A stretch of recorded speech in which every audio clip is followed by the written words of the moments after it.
Hello everyone, welcome back to our YouTube channel physics and math concept by Sumit Sharma.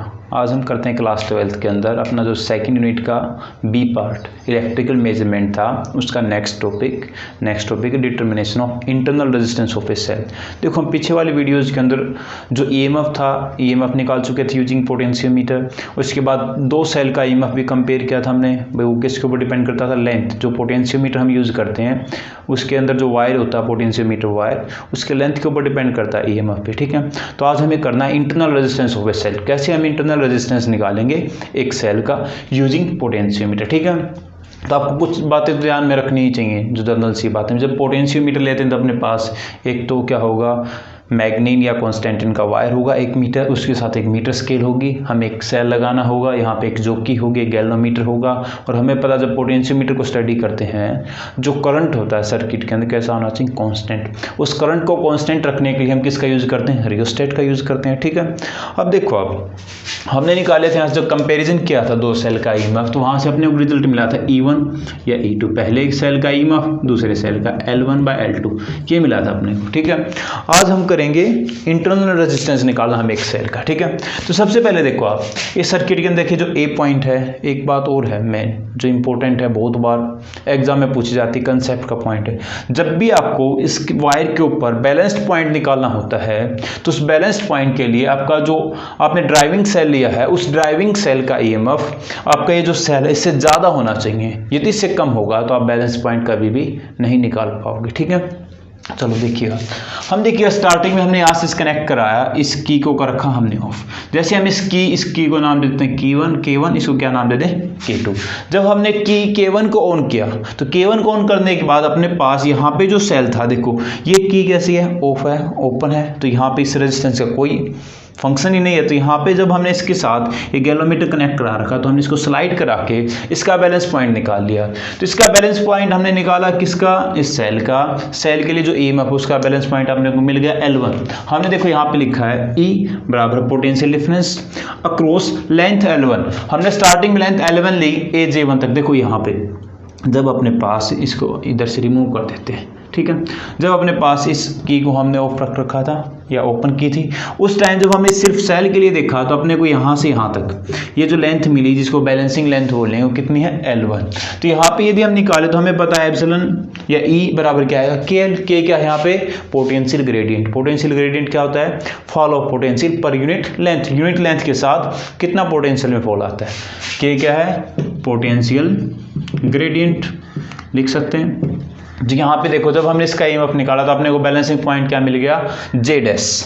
तो अब हम यहाँ से देखिए लेंथ क्या है, A से Z' तक। ठीक है, A से Z' तक है, इसको नाम दे दिया हमने L1। ठीक है, तो यहाँ पे जो अपने को ईएमएफ मिला E = क्या आ गया, KL1। ठीक है, अब देखो अब उसके बाद ये तो हो गया फर्स्ट। उसके बाद हमने क्या किया, देखो इसके अंदर जो रेजिस्टेंस है वो रेजिस्टेंस के लिए हमने रेजिस्टेंस बॉक्स लगाया। और रेजिस्टेंस बॉक्स क्या करता है, रेजिस्टेंस को चेंज करा सकता है। और क्यों कराते हैं हम रेजिस्टेंस को चेंज, ताकि सर्किट के अंदर जो करंट है वो कैसा रहे, कांस्टेंट। ठीक है, अब हमने इस की K2 को ऑन किया। अब देखो की K2 को ऑन किया तो यहाँ पे जो रेजिस्टेंस था वो भी किस में आ गया, अपना फंक्शन देगा। अब यहाँ पे करने के बाद हमने फिर से क्या किया, इस जोकी को स्लाइड करना स्टार्ट किया और हमें मिल गया ये पॉइंट। इस पॉइंट के ऊपर जाके इस गैल्वेनोमीटर के अंदर अपने को मिला नल डिफ्लेक्शन। अब नल डिफ्लेक्शन है तो यहाँ पे हम देखो इस की को ऑन किया तो यहाँ पे कैसा, नल डिफ्लेक्शन। तो इसके लिए अपने को बैलेंसिंग लेंथ मिल गई। इसके लिए जो बैलेंसिंग लेंथ उसको मान लिया हमने L2, क्या माना, L2 बैलेंसिंग लेंथ है दूसरे के लिए, यहाँ से यहाँ तक देखें। तो इसके लिए यदि हम ईएमएफ निकालें तो क्या लिख रखा, V potential difference across length L2। इस L2 की जो पोटेंशियोमीटर का जो वायर है ना, जो पोटेंशियोमीटर वायर है उसके लेंथ L2 के अक्रॉस जो पोटेंशियल, उसको हमने किसे लिखा, V से। और वो भी क्या होगा, directly proportional to length. Length क्या था हमने पोटेंशियोमीटर के लिए, देखो इसका प्रिंसिपल बड़ा था, क्या कहता है भाई जो पोटेंशियल है वो किसके ऊपर डिपेंड करता है, लेंथ के डायरेक्टली प्रोपोर्शनल होता है। तो यहाँ पे अपने को V क्या मिला, V बराबर है KL। ठीक है, L कैसा, L2, क्योंकि हमने सेकंड बार मेजर किया इसके अंदर जो बैलेंसिंग लेंथ है। अब देखो आप यहाँ से ये इक्वेशन, इसको स्टार मान लिया, इसको डबल स्टार मान लिया। यदि हम यहाँ से डिवाइड कराएं इक्वेशन स्टार को 2 स्टार से, या बोल सकते हैं 1 को 2 से, तो क्या मिलेगा, E बाय में V बराबर क्या आ जाएगा अपने पास, K L1/KL2। अब K क्या, पोटेंशियल ग्रेडियंट दोनों जगह कट गया। यहाँ से अपने को क्या मिला, E = इक्वल्स टू क्या मिल गया, सॉरी आप यहाँ से लिखो, इधर लिख लो, ई बाय में वी इक्वल्स टू क्या आ गया, L1 बाय L2, ये अपने को मिल गया। ठीक है, ये क्या है, ratio of EMF of cell और जो potential difference across the second length, जो सेकंड लेंथ है पहली लेंथ का और दूसरे लेंथ के साथ जो रेशियो उन दोनों का। ठीक है, अब हमें निकालना है यहाँ से इंटरनल रेजिस्टेंस। इंटरनल रेजिस्टेंस निकालने के लिए हमने जो पीछे रिजल्ट निकाला था, what is internal resistance, resistance offered by the cell when current is drawn from that cell. उस सेल से जब करंट ड्रा किया जाएगा तब उस सेल के जो इलेक्ट्रोड्स हैं उनके बीच में जब करंट फ्लो करता है तो वहां पे एक रेजिस्टेंस ऑफर किया जाता है इलेक्ट्रोलाइट से इलेक्ट्रोड्स के थ्रू, उसको क्या बोलते हैं, इंटरनल रेजिस्टेंस। अब इंटरनल रेजिस्टेंस को हम मान लेते हैं अपने पास क्या है, आर, स्मॉल आर, उसको निकालते हैं। तो देखिएगा इंटरनल रेजिस्टेंस निकालने के लिए हम क्या यूज करेंगे, हमने जो सेल लिया है उसका इंटरनल रेजिस्टेंस अपने पास क्या है, आर, लिख लिया इंटरनल रेजिस्टेंस। ठीक है, जो सेल है उसका ईएमएफ क्या है, ईएमएफ मान लिया, और जो हमने रेजिस्टेंस के साथ कनेक्ट कराया वो क्या है, आर। इन सभी को हम लेते हुए देखें तो जो अपना इंटरनल रेजिस्टेंस होता है, इंटरनल रेजिस्टेंस क्या होता है, आर बराबर है ई, या बोल सकते हैं ईएमएफ या टर्मिनल पोटेंशियल होता है minus V divided by V into में क्या आएगा, आर, क्या आएगा, आर। ये क्या होता है, इंटरनल रेजिस्टेंस होता है, हमें पता, हम पीछे पढ़ चुके हैं। बे क्या, टर्मिनल पोटेंशियल, और टर्मिनल पोटेंशियल आपको पता है वी इक्वल्स टू क्या होता है, आई आर होता है, होता नहीं। यहाँ से यदि हम आर निकालें तो क्या आएगा, वी बाय में आई, क्या आएगा, वी बाय में आई। यदि हम यहाँ से आई की वैल्यू निकालें, आई की वैल्यू क्या आती है, वी बाय में आर आती है ना, यहाँ से आई की वैल्यू निकालें तो वी बाय में आर। तो यहाँ पे देखो नीचे अपने पास ये तो क्या होगा, टर्मिनल पोटेंशियल, टर्मिनल पोटेंशियल हमने यहाँ पे रखा। ठीक है, जो करंट था उस करंट की जगह अपने पास वैल्यू क्या आती, वी बाय में आर, वी बाय में आर। तो वी नीचे था, आर कहाँ चला गया, ऊपर। ठीक है, ये आर क्या, और रेजिस्टेंस हमने जो यहाँ पे कनेक्ट किया, कोई भी एक फिक्स अमाउंट का रेजिस्टेंस होगा। अब देखो आप यहाँ से इसको क्या लिख सकते हो, E by V minus V by V into में क्या है अपने पास, आर ही क्या है, वी। ठीक है, वी से वी कैंसिल क्या आ गया, 1। इसको हम क्या लिख सकते हैं, E by V minus 1 into में क्या है, आर। ये किसकी वैल्यू है, इंटरनल रेजिस्टेंस की। अब देखो आप यहाँ से अपने को क्या मिला, E by V EMF of cell divided by potential difference across length L2 of the potentiometer। Potentiometer का जो लेंथ L2 है, पोटेंशियोमीटर के लिए जो हमने वायर यूज किया था उसका, और जो EMF है उन दोनों का रेशियो है। ठीक है, अब देखो आप यहाँ से इसकी वैल्यू तो हमें पता है क्या था, L1 बाय L2। ये वाली वैल्यू यहाँ पे पुट करें तो क्या मिलेगा, जो इंटरनल रेजिस्टेंस है, हम इंटरनल रेजिस्टेंस क्या लिखेंगे, R equals to L1 by L2 minus 1 into में क्या है, R। इसको हम मॉडिफाई करके लिखें तो क्या मिल जाएगा, L1 माइनस L2 बाय में क्या होगा, L2। देखो ये क्या है, हमने एलसीएम लिया, एलसीएम लेने के बाद कहाँ गया, नीचे, इसके साथ ही में देखो इसको थोड़ा सा ऊपर लिख लेते हैं, यहाँ पे दिखाई नहीं दिया होगा आपको, क्या लिखें, L1 माइनस L2 बाय में L2 इंटू में क्या है, R। ये क्या मिल गया अपने को, internal resistance of a cell. एक सेल का इंटरनल रेजिस्टेंस हमने कैसे निकाला भाई, पोटेंशियोमीटर को यूज करते हुए।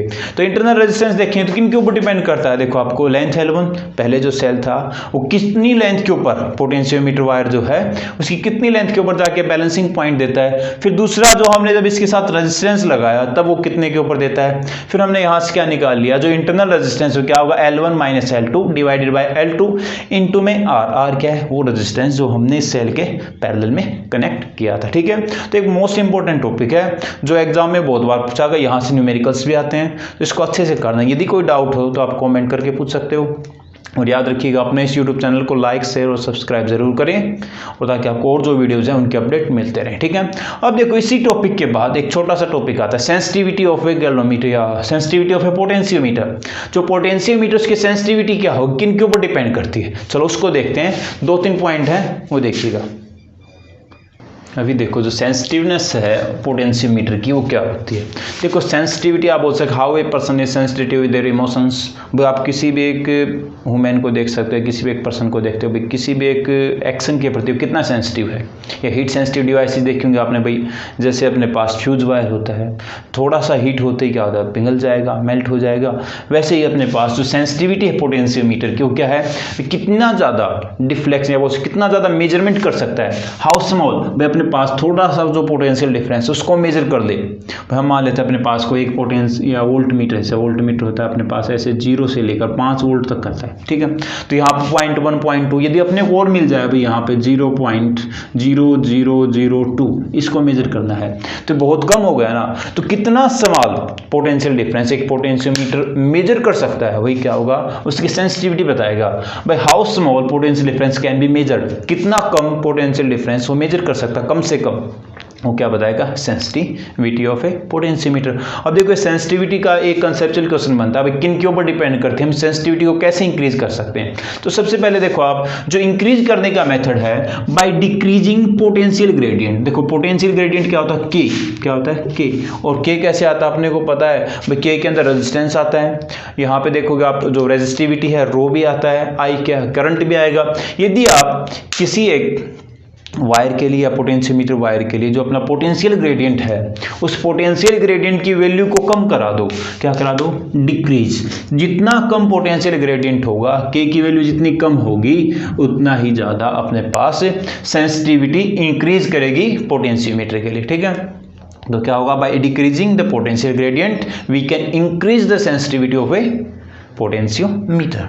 नेक्स्ट देखो by increasing length of potentiometer wire. देखो जो अपने पास पोटेंशियोमीटर वायर है उसके लेंथ को हम इंक्रीज करा दें, लेंथ ज्यादा होगी तो जो अपनी जोक की उसको हम स्लाइड करा के बिल्कुल एक्यूरेट, कम से कम जो अपने पास से मान लेते हैं, तो आप यहाँ पे इसके लिए मेजर कराओ इतने वायर के लिए, ठीक है। एक आपके पास वायर इससे ज्यादा लंबा तो इसके ऊपर आप एक्यूरेसी के साथ निकाल सकते हो ना, और एक्यूरेसी होगी और वहां पे आप कितनी सेंसिटिव है जो स्मॉल से स्मॉल वैल्यू वो आप निकाल पाओगे। तो ये जो आपका पोटेंशियोमीटर वायर है ना उसको आप यदि उसके लेंथ को इंक्रीज करते हो तो उसके लेंथ को इंक्रीज करने के बाद भी आप जो सेंसिटिविटी है एक पोटेंशियोमीटर की उसको इंक्रीज कर सकते हो। थर्ड पॉइंट देखो reducing the current in the circuit. अब देखो करंट को कम करें, अब करंट को कम करेंगे तो इसका मीन देखो आप जो के है, के क्या पोटेंशियल ग्रेडियंट, इसके देखिए डायरेक्टली प्रोपोर्शनल किसके होता है, करंट के होता है, ध्यान रखना भाई। के की वैल्यू जब हमने निकाली थी पोटेंशियल ग्रेडियंट तो वहां पे क्या था, के इज डायरेक्टली प्रोपोर्शनल आई, जो आई क्या था, कांस्टेंट। यदि हम आई की वैल्यू को कम करेंगे, देखो आप if we reduce the value of I current in the circuit, circuit के अंदर यदि हम करंट की वैल्यू को कम करते हैं तो पोटेंशियल ग्रेडियंट अपना कम होगा, और पोटेंशियल ग्रेडियंट कम है तो हमें पता है जो सेंसिटिविटी है वो इंक्रीज करेगी। अब करंट को हम कम कैसे कर सकते हैं सर्किट के अंदर, हमें पता, हम सर्किट के अंदर रियोस्टेट यूज करते हैं। क्या करते हैं, रियोस्टेट। रियोस्टेट क्या होता है, एक device which can change the resistance through a circuit, किसी एक सर्किट के थ्रू रेजिस्टेंस को चेंज करने वाली डिवाइस, और हम रेजिस्टेंस को चेंज करा के करंट को चेंज करा सकते हैं ना यूजिंग रियोस्टेट। तो ये वो मेथड है जिनसे हम किसी भी एक पोटेंशियोमीटर की सेंसिटिविटी को इंक्रीज करा सकते हैं, ठीक है। इसके बाद अपना एक छोटा सा टॉपिक रहता है, उसके अंदर क्या है, difference between potentiometer and voltmeter. देखो पोटेंशियोमीटर और वोल्टमीटर दोनों क्या है, ऐसी डिवाइस हैं जो पोटेंशियल डिफरेंस को मेजर करती है, ठीक है। अब देखो जो पोटेंशियोमीटर है, पोटेंशियोमीटर हमेशा एक्यूरेसी के साथ वैल्यू देता है, क्या देगा, एक्यूरेसी के साथ। और जो वोल्टमीटर है, वोल्टमीटर अप्रोक्सीमेटली देता है, ठीक है, क्या देगा, अप्रोक्सीमेटली। अब देखो इनके अंदर यदि आप देखते हो एक की सेंसिटिविटी हाई होगी, एक की सेंसिटिविटी लो होगी। एक तो अपने पास नल डिफ्लेक्शन के ऊपर बेस्ड रहता है, नल डिफ्लेक्शन पे कौन रहता है, पोटेंशियोमीटर के अंदर नल डिफ्लेक्शन आता है, और जो वोल्टमीटर के अंदर क्या होता है, नल डिफ्लेक्शन नहीं होता, वो डिफ्लेक्शन के ऊपर ही बेस्ड रहता है, ठीक है। तो आपको ये थोड़ा सा पढ़ना आपके बुक में से, ये आपका जो चैप्टर है लगभग कंप्लीट होगा। अब यहाँ पे बचता कुछ इलेक्ट्रिकल एनर्जी का 1 या 2 लेक्चर का, और अपनी यूनिट सेकंड कंप्लीट हो जाएगी, ठीक है। बाकी हम करेंगे अपनी नेक्स्ट वीडियो में। तो अपने इस यूट्यूब चैनल को लाइक, शेयर और सब्सक्राइब करें, साथ ही साथ बेल आइकन को प्रेस कर दें ताकि जो भी आपको नेक्स्ट वीडियो मिले उसके अपडेट आपको मिलते रहे।